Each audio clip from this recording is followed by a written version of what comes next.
Bueno, mis hermanos, es un gusto conocer la iglesia. Nunca había tenido la oportunidad de venir, aunque tenemos allí donde nos congregamos con la familia una delegación permanente de calle Pagón. Se van a dar cuenta donde nos congregamos nosotros, porque con nosotros está Noelia, por lo cual tenemos una deuda enorme de gratitud con ustedes, porque nos han cedido un tesoro, que es Noé, junto con Juani y con ahora Axel. Nos congregamos allí en la iglesia de Villa Pueyrredón, que toda la vida se conoció como calle Argerich, y de hace un tiempo que las iglesias se llaman por nombres. Ahora somos el Buen Pastor, pero es iglesia en Villa Pueyrredón, calle Argerich.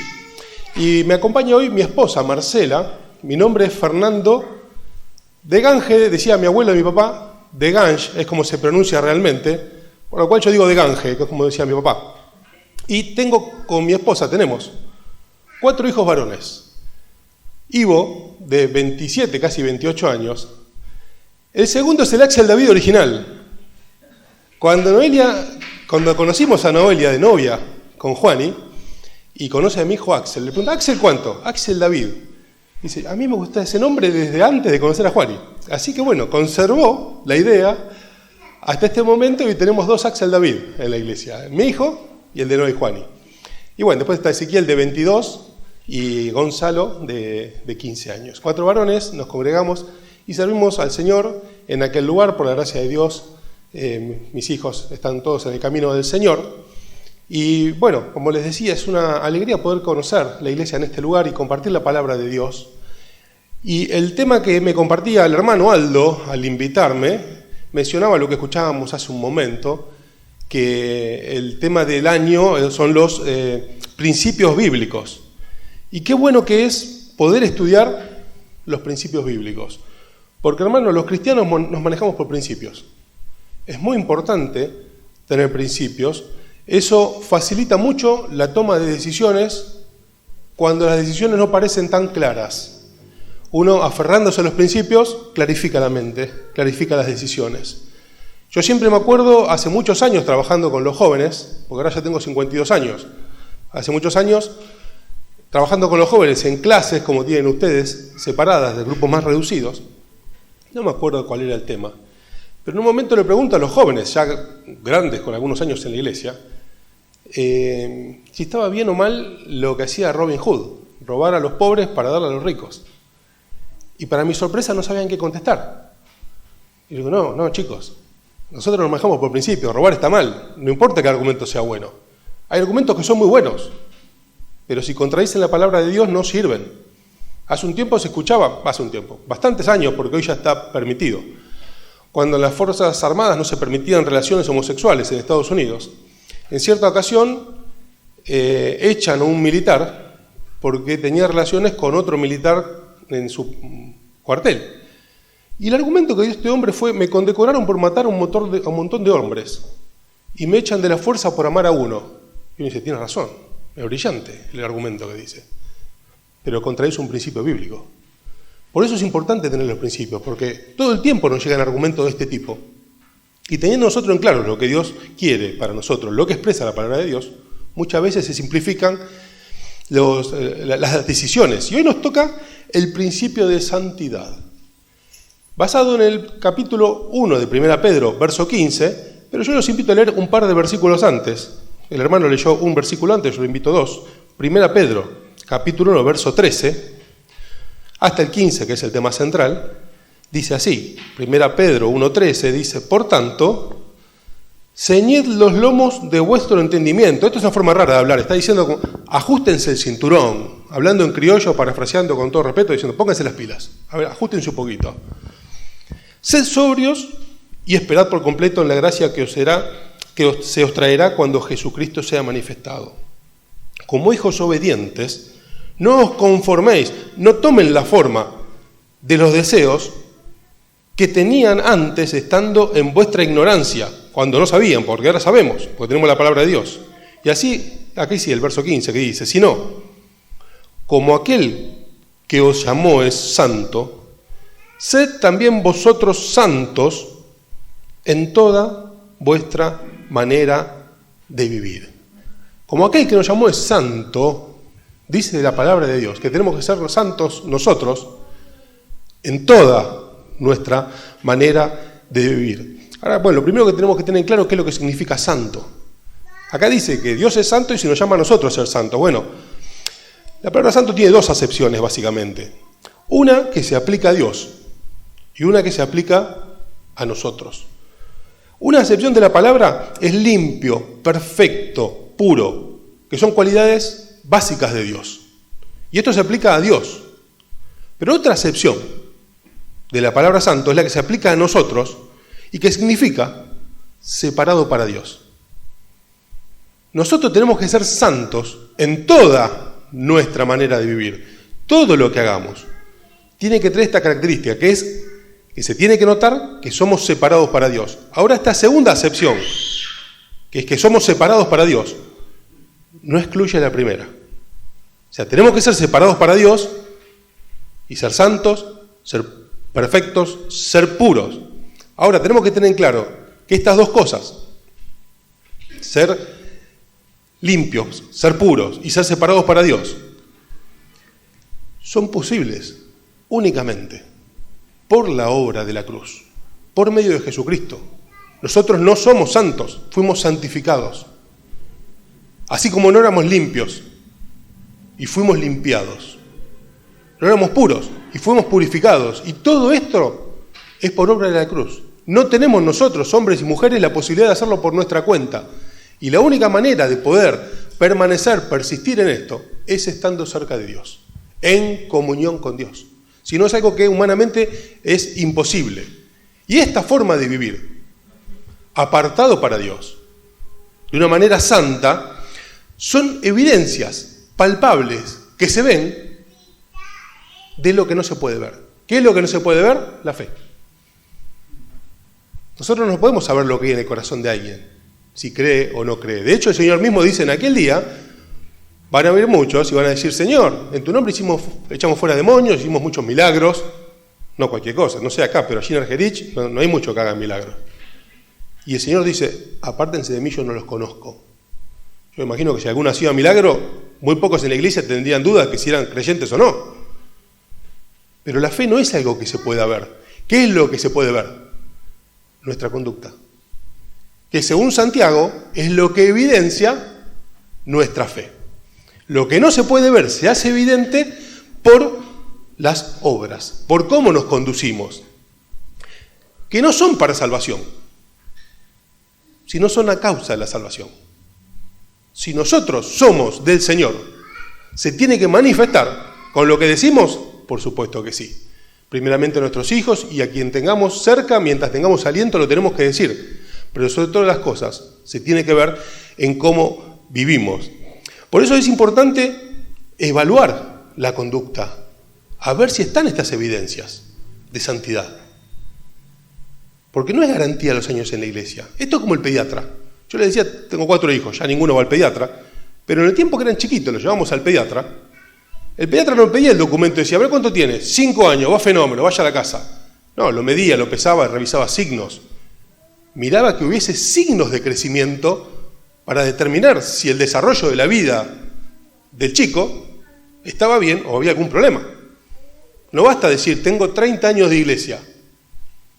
Así como el pediatra medía, pesaba, revisaba, tenemos que revisar nosotros si hay estas evidencias en nuestra vida, porque que estas evidencias estén no es determinante.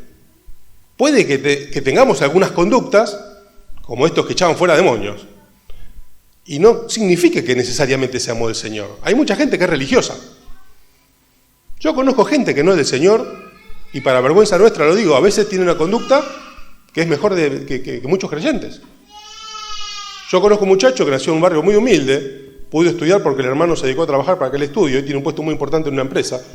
Y aparte de su empresa es director de una escuela en, no me acuerdo dónde, por la provincia, un lugar muy alejado donde él vivió de chiquito.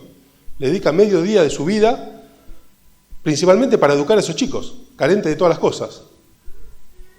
¿Qué obra? Y el chico este es inconverso, yo le prediqué un montón de veces. Pero tiene una vida ejemplar, como trata a su familia. O sea, que estas cosas estén, no es garantía que seamos del Señor. Pero tenemos que tener en claro que si estas cosas no están, sí es un signo preocupante. Es como congregarse. Estar acá no es garantía de que somos salvos. Podemos estar acá y podemos estar pensando en el partido, en el asado que vamos a comer mañana. El corazón puede estar en cualquier lado. Pero no estar acá sí es garantía de que hay un problema. Esto es como comer. Que uno coma no quiere decir que esté sano. Uno puede comer y estar enfermo. Pero si uno no come, está enfermo. Es un problema. Que uno tenga una de estas características no es garantía. Pero si estas cosas no habitan, no se manifiestan en nuestra vida, sí es signo de que hay un problema espiritual. Y esto que hablábamos recién de esta forma de vivir, aquí dentro de la iglesia, en medio de la comunión de la iglesia, dentro de todo, es bastante fácil de hacer. Y es bastante obvio la manera en la que tenemos que predicar el Evangelio. ¿Cómo lo tenemos que hacer? Tenemos que decir lo que dice el Señor, porque Cristo es la palabra. Es bastante obvio, a nadie se le ocurre predicar el Evangelio de otra manera. Dice el apóstol, si alguno predica otra cosa, es anatema, es maldito. Ninguno de nosotros se nos ocurriría hacer algo que no esté en la palabra de Dios. Es obvio cómo tenemos que enseñar. ¿Qué es lo que vamos a enseñar? La Biblia. Aunque esto que es una obviedad, hoy en muchas iglesias no se ve. Muchas iglesias son centros de entretenimiento. Se junta gente y no se sabe para qué. Esto que hacemos nosotros hoy un sábado de la noche no es tan común, juntarnos para estudiar la Biblia, aunque con un poco de sentido común se puede saber que vamos a hacer más importante que estudiar la Biblia, que conocer a Dios. Es bastante obvio que tenemos ciertas costumbres que son las que agradan a Dios, la forma de vestirnos, la forma de hablar, el vocabulario que tenemos. A ninguno se le ocurre dentro de la iglesia hacer una cosa muy desubicada porque sería como entrar borracho, llamaría mucho la atención. Entonces acá adentro más o menos todos sabemos cómo manejarnos y sabemos más o menos qué hacer. Por lo cual yo pensaba al meditar en este tema que me pedía el hermano, en reflexionar esta noche acerca del otro aspecto. Porque leímos en el texto que dice, seamos santos en toda nuestra manera de vivir. Por lo cual, como el tiempo no da para ver todos los aspectos, vamos a meditar esta noche acerca de cómo debemos ser afuera de la iglesia. Porque dice Colosenses 3:23 que todo lo que hagamos, no la escuela dominical, predicar esta noche, presidir, todo lo que hagamos, tiene que ser como para el Señor. Esto es lo que es ser hombres y mujeres íntegros. Que somos iguales acá, que en el trabajo, que en el supermercado, que en todos lados. Eso es ser un hombre y una mujer íntegro, porque no existe la separación entre la vida secular y la vida de iglesia. Tenemos que ser de una misma manera. Y dice el apóstol Pablo a los Corintios que téngannos los hombres, por apóstoles, por predicadores, no, por servidores de Cristo. La palabra original allí no es servidor, es esclavo. Y dentro de los esclavos había distintas categorías. Estaba el mayordomo, que era el esclavo de mayor autoridad, que era el segundo, como era José en la casa, el segundo de la casa. Y hay distintos, están los que trabajan en la plantación, y el de más baja calidad era el que estaba en el tercer subsuelo del barco remando. Ese tenía un nombre especial, que no tiene sentido mencionarlo ahora. Bueno, la palabra que usa Pablo es de este esclavo, el que estaba en el tercer subsuelo remando. Tengan a los hombres por esta clase de hombres y mujeres de Dios. Por lo cual yo el primer aspecto que quería meditar junto a ustedes era la santidad en el trabajo, en el manejo de la plata, en el manejo del tiempo. Las cosas que vivimos cuando estamos afuera, sin ir más lejos, el lunes mismo, cuando salgamos. Bueno, hay algo claro. Tenemos que trabajar. Eso es obvio. ¿Por qué? ¿Para qué tenemos que trabajar? Bueno, primeramente para cubrir los gastos. El apóstol le dice a una iglesia donde había cierto desorden, el que no quiere trabajar, que no coma. Porque tenemos que trabajar para pagar los gastos. Tenemos que trabajar para sostener la familia. Porque dice la palabra de Dios que si alguno no provee para los de su casa, es peor que un incrédulo. Y tenemos que trabajar para colaborar en la obra. La obra de Dios, entre otras cosas, se hace con plata. Se hace con tiempo, se hace con muchas cosas. Pero entre unas cosas que hace falta es plata, por lo cual tenemos que nosotros ofrendar para poder mantener el lugar. Hoy estamos cómodos en este lugar, hay que pagar la luz, mantener el edificio, hay un montón de gastos que es necesario afrontarlos. ¿Con qué? Con la plata que ganamos trabajando. Nosotros no nos sostiene el Estado, ni recibimos subsidios. Entonces hay que trabajar para estas cosas. ¿Cuál es el problema? El problema no es trabajar, porque tenemos que trabajar. El problema es el exceso de trabajo. Algo que en la sociedad de hoy se ve muchísimo. y un ejemplo que viene de las sociedades a las cuales nosotros como país admiramos. Yo escuchaba a un argentino que se volvió de Estados Unidos, después de muchos años allá, y él llamaba el país Esclavos Unidos de Norteamérica. ¿Y por qué se volvió? Porque se daba cuenta que estaba viviendo para trabajar. Porque la sociedad de consumo lo llevaba a un ritmo de vida que en un momento dijo, me estoy perdiendo la vida acá, me vuelvo a Argentina. El problema no es el trabajo, sino el problema es el exceso de trabajo. Ahora, ¿por qué muchas veces caemos en el exceso de trabajo? Bueno, la causa generalmente del exceso de trabajo ocurre cuando lo que hay son excesos de gastos. Y muchas veces se escucha decir, bueno, lo que pasa es que tengo muchos gastos, entonces tengo que trabajar mucho. Hermanos, la pregunta que tenemos que hacer es si tenemos muchos gastos o si nos buscamos muchos gastos. Porque a veces el problema es que nos buscamos muchos gastos. A mí me pasó a hablar con hermanos que habiendo desatendido su vida espiritual y teniendo exceso de tiempo en el trabajo, decía, bueno, pues yo tengo... Y la verdad es que la mayoría de los gastos se los había buscado.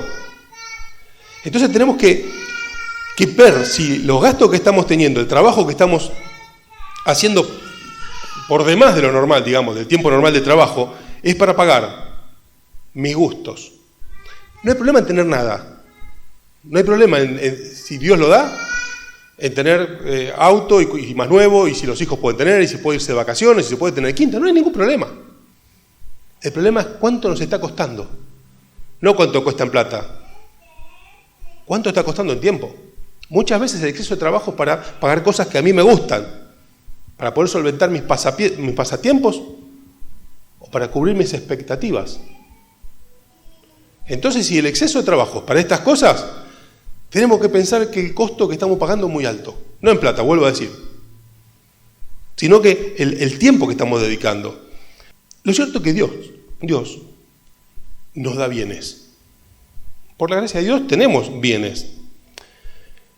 El problema se da cuando a nosotros no nos gusta el plan básico. ¿Cuál es el plan básico? Teniendo sustento y abrigo, con eso tenemos que estar contentos. ¿Y hay problema de tener otra cosa además? Mi hermano, yo le cuento mi experiencia. Yo por la gracia de Dios tengo bastante más que sustento y abrigo y doy gracias a Dios. El problema es que cuando Dios dispone que sea el plan básico y nosotros no nos gusta el plan básico.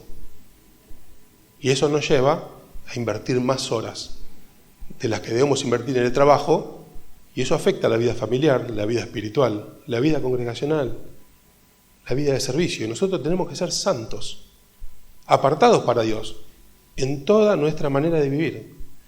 Y a veces esto implica un costo. Lo cierto que esto lo dice siempre Omar, yo como lo visita por ahí lo dijo acá, por eso cito la fuente. Omar siempre dice, no nos gusta ser el patito feo de la sociedad. La verdad que a nosotros no nos gusta ser el patito feo de la sociedad. Entonces, a veces dice, bueno, pero si tal puede hacer esto, o puede tener eso, ¿por qué yo no? Bueno, si Dios lo dispuso, Dios sabrá. Y lo mejor que puede pasar en nuestra vida es que podamos cumplir el propósito de Dios en nuestra vida. Lo cierto es que muchas veces no nos gusta ser el patito feo, es entender que aunque no sea malo, Él puede. Pero bueno, ¿por qué? Porque Dios es soberano. Y esto se puede ver en lo material, se puede ver en la salud, se puede ver en la vida familiar. Y gran parte es entender que Él puede, pero vos no. ¿Por qué? Porque Dios es soberano. Y lo que Dios dispuso para nosotros, sin duda, es para nuestro bien. Y Él sabe qué es lo que necesito. Dice el Salmo 23, el Señor es mi pastor, nada me faltará. A mí me encanta la traducción que hace la NTV. Dice, el Señor es mi pastor, tengo todo lo que necesito. Parece lo mismo, no es lo mismo. Porque nada me faltará, puede depender las ideas más locas que puedo tener yo. Ahora tengo todo lo que necesito. Tengo todo lo que Dios sabe que yo necesito. ¿Y el riesgo cuál es? El riesgo es el de juntar arena del desierto, tener posesiones y no bienes. No es lo mismo. Podemos llenarnos de posesiones y no de bienes. Dice el Salmo 65, verso 11, tú coronas el año con tus bienes, con los bienes que son de Dios, que no son las posesiones materiales. A veces sí. Si son de Dios, son una bendición. Si son fruto del esfuerzo nuestro y de dejar de lado todas estas cosas que mencionamos, ya no es una bendición. Y lo que ocurre, peor que todo, es que a veces ni siquiera llegamos a lograr esto. A veces el exceso de tiempo dedicado a cubrir nuestras expectativas y no lo que necesito, termina que pase como en los tiempos de Ageo, donde el pueblo terminó juntando el jornal en saco roto. Y se siembran mucho y recogen poco. Porque juntan en saco roto. A veces el exceso de trabajo termina para pagar la granja de rehabilitación de algún hijo. Nosotros lo vimos en la iglesia. Matrimonios de exceso de trabajo y el hijo de granja en granja. Uno de ellos, de hecho, lo operaron del corazón ahora con 40 y pico de años a causa de la droga tantos años. ¿Dónde estaban los padres? Trabajando. Vuelvo a decir, tenemos que trabajar. Para lo que dijimos antes, para pagar los gastos, sostener la familia, colaborar con la obra. El resto pagarlo muy caro.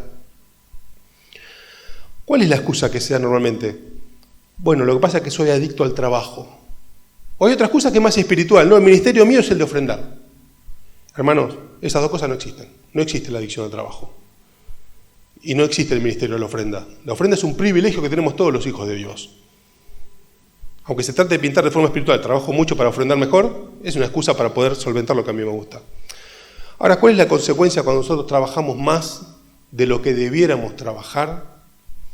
Bueno, que generalmente buscamos descanso en las cosas de Dios, cuando generalmente nos cansamos en otro lado.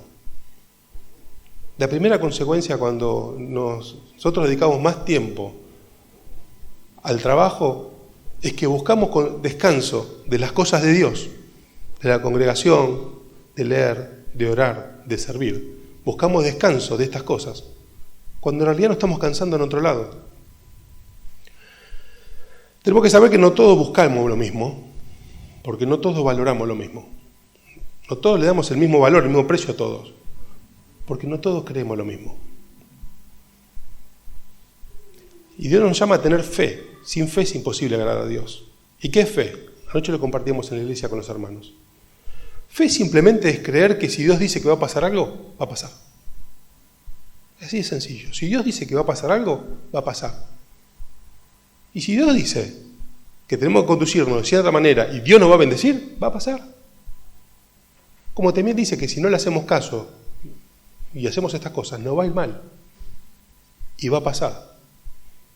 Por eso la fe tiene que llevarnos a evaluar y saber que el tiempo que nosotros dedicamos a cada cosa es directamente proporcional al interés que tenemos. ¿Cuánto nos interesa? Otro problema del manejo de la plata es cómo gastar también. ¿Cómo tenemos que gastar? Bueno, tenemos que gastar sin avaricia, porque la avaricia es idolatría.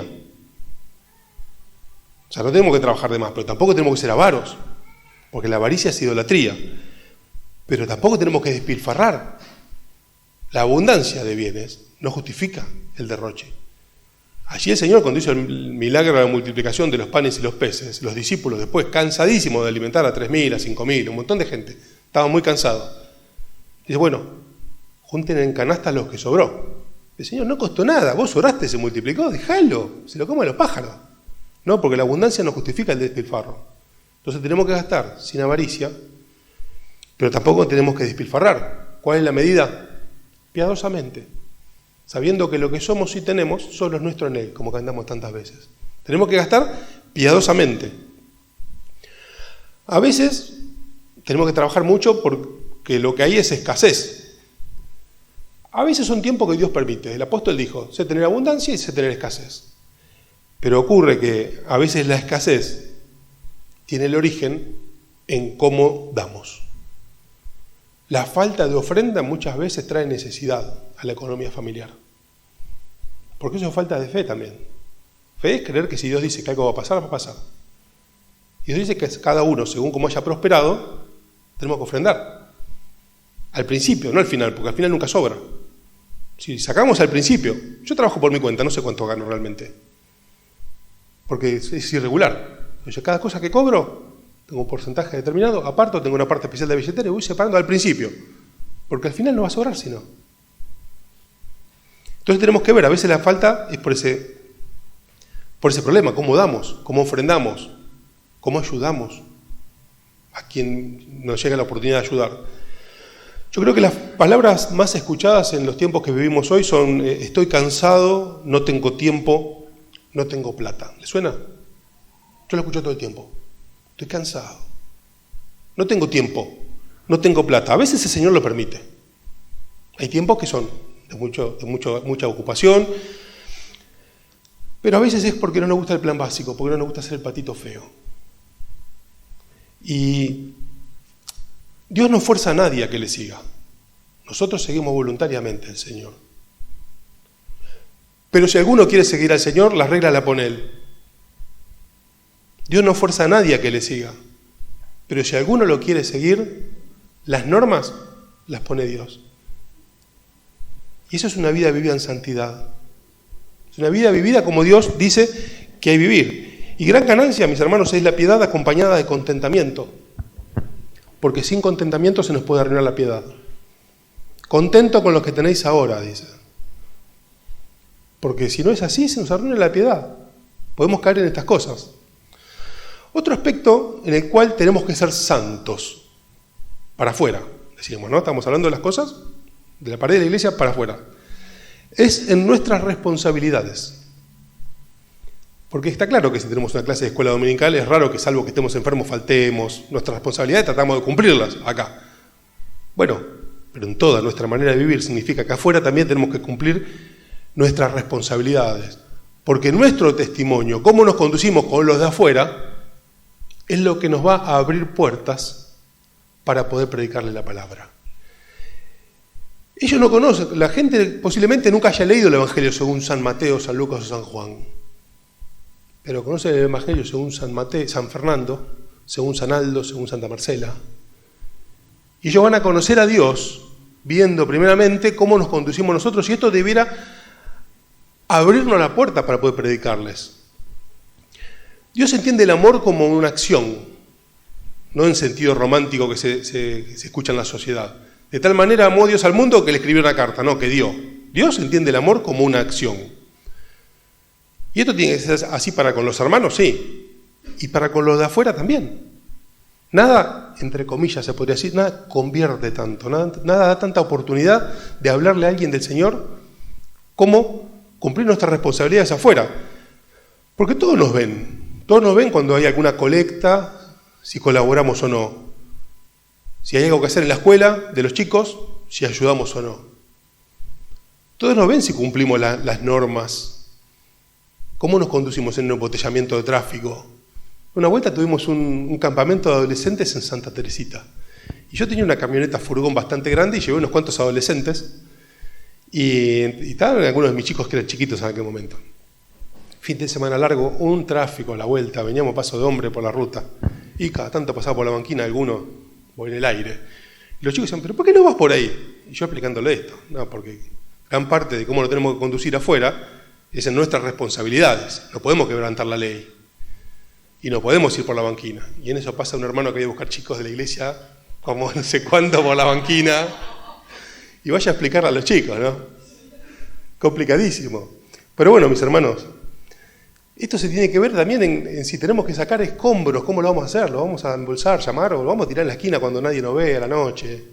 Tenemos que cumplir nuestras responsabilidades, porque tenemos que ser santos en toda nuestra manera de vivir. No podemos estar ausentes de nuestras responsabilidades con la sociedad. Si no es el concepto del monasterio, ¿qué hacían los monasterios? Hacían un convento bien alto en la montaña, se aislaban allí y abajo que se arreglen, que vean lo que pueden hacer. No. Nosotros somos la sal de este mundo. Y tenemos que tener relación con la gente que nos rodea, ser confiables. Porque la gente que nos rodea no nos ve en la iglesia, nos ve afuera. Y si bien la mayor ocupación de los hijos de Dios es Dios, la mayor ocupación de los hijos de Dios es Dios, nosotros no podemos estar ausentes de la relación con la gente que no conoce a Dios y que nos rodea.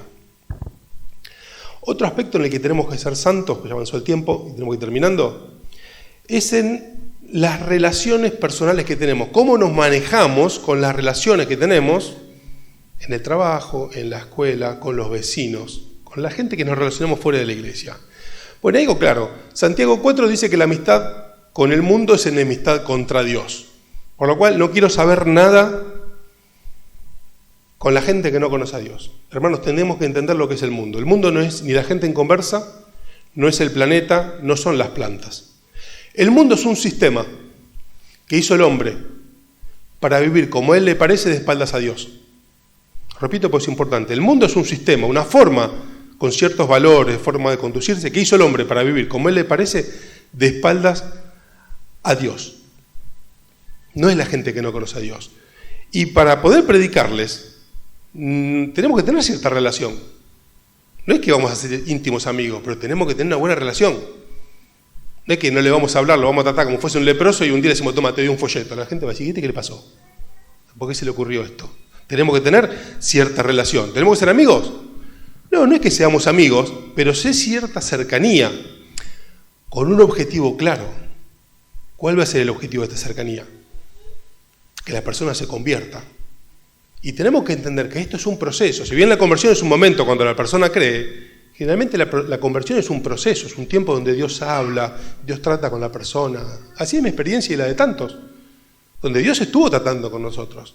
Y en ese proceso nosotros tenemos que estar cerca. Tenemos que poder estar a mano, acompañarlo. ¿Cuál es el cuidado claro que tenemos que tener? Como Dios le dijo a Jeremías, conviértanse ellos a ti y no tú a ellos. Nosotros no tenemos que formarnos, como leímos recién, a la forma del mundo. La idea es que como hermanos mayores poder ayudarlos. Esto no nos tiene que llevar a nosotros a tomar sus valores. Y tenemos que también ser santos y tener presente que esto nos debe llevar a evangelizar a otros. Que evangelizar no es solamente las reuniones de evangelización. De hecho, esto es una costumbre que tenemos, pero no es como lo presenta la palabra de Dios. ¿Cuál es el modelo? Todos los días, en el templo, por las casas, donde estaba la gente. La evangelización no es tarea de la iglesia como institución. ¿Cuál es la tarea de la iglesia? Dice 1 Timoteo 3:15 que la iglesia es columna y baluarte de la verdad. Nosotros nos juntamos acá para esto, para estudiar la palabra de Dios, para tener una base firme, saber cuáles son los principios. Pero es difícil evangelizar acá porque no viene tanta gente. Nosotros nos relacionamos con gente afuera. Por eso todo el tiempo, en el templo donde estaba la gente y por las casas, predicaban. Hermanos, y los hogares cristianos, nuestras casas, son un recurso precioso. Casas abiertas, porque eso también es hospedar. A veces entendemos que hospedar es recibir a alguien a dormir en casa. No necesariamente. Quizá algún vecino. Nosotros tenemos un vecino, Oscar se llama. Perdió a la esposa hace poco. Yo sabiendo esto el otro día, puse a charlar un rato con él. Axel, que mencionaba recién, Axel David, un rato también. Y el otro día hablando con mi esposa, dice, me gustaría un día tomarnos mate con ustedes. Gracias a Dios. Gracias a Dios. Nuestros hogares, que a veces nosotros no nos damos cuenta, pero la gente se da cuenta lo que es la obra de Dios, lo diferente que son nuestros hogares. Es un recurso de evangelización hermoso. Por eso nuestras casas tienen que ser casas abiertas. Tenemos que tener relación para poder hablar, poder escucharlos. La gente está desesperada, nadie los escucha, a nadie le importa. Tenemos que escucharlos, porque se van a dar cuenta de la diferencia. Yo esto se lo decía mucho a mis hijos cuando eran más adolescentes. Estás en una edad ahora donde te cargan, donde los demás piensan, los pibes piensan que son vivos, vos sos un tonto. Cuando crezcan se va a revertir eso un poco. A mí muchos muchachos, ya hombres de mi edad, vienen a pedirme consejos sobre los hijos, sobre el matrimonio. ¿Por qué? Porque por ahí con mi edad ya están cansados de romper familias. Ya tienen 3, 4 matrimonios con hijos por todos lados y no pueden con ninguno de ellos. Entonces simplemente viendo, dicen, voy a preguntarle a él a ver cómo tengo que hacer. Y este principio de santidad tiene que servir para esto también. Esta forma de vivir que Dios tiene para nosotros. Para llevar la palabra a lo que nos rodea. Toda la palabra de Dios. Toda la palabra de Dios. No solamente el mensaje del Evangelio. La gente que no conoce a Dios tiene que ver cómo toda la palabra de Dios funciona en nuestras casas. Que son pequeños ejemplos de lo que Dios puede hacer en la vida de un miserable que no puede hacer nada bien, pero con la ayuda del Señor puede vivir en santidad, porque esto solamente es posible, como decíamos al principio, por la obra de la cruz y por la acción del Espíritu Santo. Es para nosotros imposible hacerlo. Y todo esto, hermanos, tiene que abrirnos puertas. A veces es necesario por ahí al principio callarnos y demostrar. Ocuparse de las necesidades de la persona, escucharlo, a ver qué le pasa. A veces queremos decirle, predicarle y seguir lo nuestro. No, lleva tiempo, tenemos que escucharlo. Se va a dar solo. No, es difícil que hagamos una reunión de evangelización de 2 horas, de 3 horas. Pero quizá una tomada de mate, una cena, un encuentro, sí se puede dar, en el cual podamos predicarle. ¿Para qué? Para demostrarle a la persona que para Dios es importante, que Cristo murió por él y que también es importante para nosotros. Pocas cosas le demuestran a alguien que nos importa como el tiempo que le dedicamos, porque nosotros generalmente no tenemos tiempo, lo decíamos antes. Entonces, si alguien ve que le dedicamos tiempo, se da cuenta que le importamos. ¿Cómo le vamos a explicar que a Dios le importa si a nosotros no nos importa? Entonces, la forma de evangelizar que tenemos que tener es esta. Esto lleva tiempo, hace falta confianza, pero hay que dedicarlo. Hay que aprovechar este recurso que Dios nos dio. Bueno, yo no quisiera llegar a viejo sin haber hecho lo que tenía que haber hecho a su tiempo. No quisiera llegar a viejo habiendo desperdiciado la vida. Y la única manera, hermanos, de poder lograr esto es cumpliendo estos principios que ustedes están considerando en todos estos sábados. Y este principio que hoy consideramos es el principio de santidad. Vivir apartados para Dios. Una vida santa, pura, que solamente es posible en comunión con Dios. Que Dios nos bendiga para que en toda nuestra manera de vivir podamos reflejar este principio para bendición nuestra, para bendición de nuestra familia, para bendición de la iglesia, porque la iglesia somos nosotros. Un rey dijo, el Estado soy yo. Bueno, la iglesia soy yo. La iglesia no va a evangelizar más de lo que yo evangelizo. La iglesia no va a orar más de lo que yo oro. Y vivir una vida en santidad es bendición para la iglesia y para los que no conocen a Dios. Que el Señor nos bendiga para poder vivir de esta manera.